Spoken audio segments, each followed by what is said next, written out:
o juiz pode determinar uma audiência para isso. A audiência de saneamento do processo. A audiência nos termos do artigo 357, parágrafo 3º do CPC.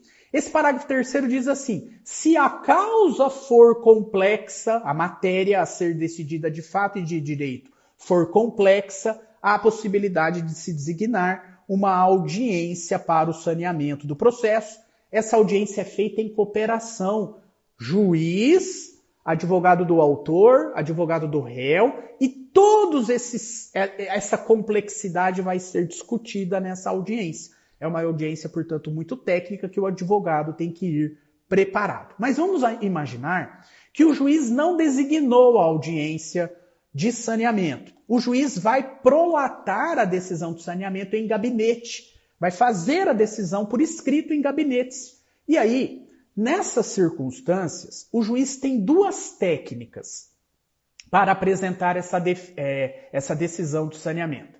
A primeira é um saneamento, é uma técnica do saneamento sem a cooperação das partes. Como que ocorre na prática essa técnica? Ocorre assim: o juiz está no gabinete, o processo está concluso e ele tem na sua frente a petição inicial, a petição de contestação e a impugnação à contestação ou réplica. E além disso, os documentos que instruem esse processo. Bom, o que o juiz faz agora? O juiz faz uma decisão parcial do saneamento. O que o juiz analisa diante disso? Ele vai lá decidir as preliminares, ele já decide as preliminares e normalmente vai afastar as preliminares. Porque se fosse para acolher uma preliminar que extingue o processo, ele tinha julgado conforme o estado do processo. Ele estaria na segunda etapa. Ele vai afastar as preliminares, vai, de ofício, fixar os pontos controvertidos. O juiz analisa a inicial e os fatos que constituem o direito do autor, analisa a contestação e os fatos que impugnam o direito do autor e os fatos novos apresentados pelo réu, e baseado na análise dos fatos alegados pelo autor e dos fatos impugnados pelo réu, o próprio juiz já fixa os pontos controvertidos, fato por fato. Aquilo que é controverso e aquilo que é incontroverso. O incontroverso não precisa de provas, dispensa provas. O controverso precisa de provas. Então ele define os fatos controversos. E ele também já define o ônus da prova. Se o ônus da prova é do autor ou se o ônus da prova é invertido e passa a ser para o réu. Via de regra, é do autor. E o juiz pode inverter de ofício e agora conceder o ônus da prova ao réu.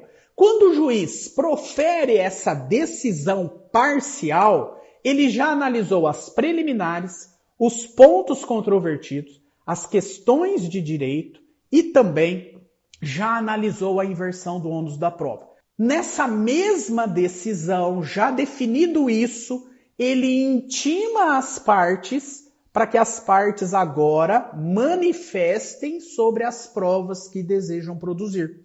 Agora, as partes já sabem quais são os fatos controvertidos e de quem é o ônus da prova. Aí manifesta o advogado do autor e manifesta o advogado do réu, requerendo as provas de forma justificada. Quando as partes apresentam as suas petições requerendo as provas, o processo volta para o juiz.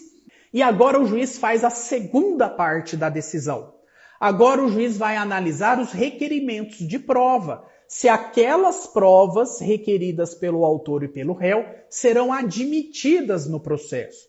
E para isso o juiz vai analisar se a prova requerida pelo autor ou se a prova requerida pelo réu são provas necessárias. São provas relevantes porque recaem sobre o fato controvertido ou se são provas úteis, adequadas para comprovar aquilo que se quer provar no caso concreto. E aí o juiz profere uma nova decisão, admitindo ou não admitindo a produção das provas requeridas pelas partes. E se o juiz admite uma prova oral, o juiz vai designar a audiência de instrução e julgamento e conceder um prazo de até 15 dias para que as partes apresentem o rol das testemunhas.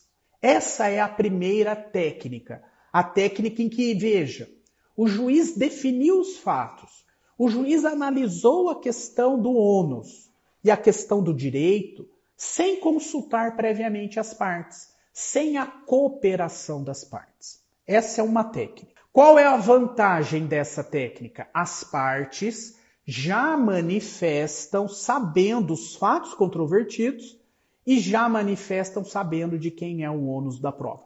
Qual é a desvantagem?